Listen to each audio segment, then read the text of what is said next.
Now, what I want to draw your attention to here is the sound of what we hear going across the frame there, okay? Because I don't believe there is any thrust happening here.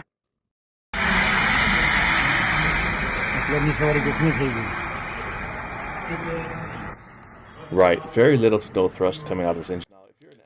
You know, this is the video of my TikTok I made on day one, on June 12th when this happened, and I'm telling you guys, you can plainly hear and see that there was no engine thrust, and that's what I've said the whole time since it happened.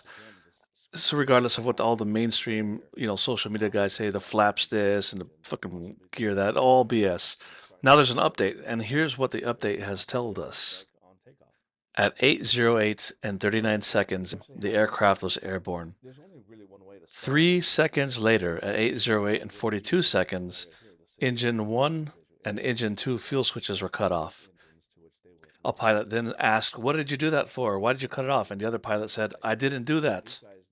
At 8:08 and 52 seconds, engine 1 fuel control switch was placed back into run, and 4 seconds later, engine 2 fuel control switch was placed back into the run position. Engine 1 had started to recover, engine 2 never did. The whole thing lasted 17 seconds and they were gone.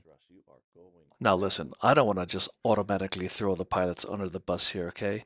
Is it possible that they deliberately placed the fuel switches into the cutoff position? Yes.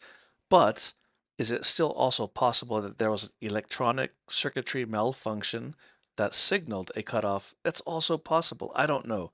I was not in that cockpit, so I can't say. Here's what I would like to see, though, okay?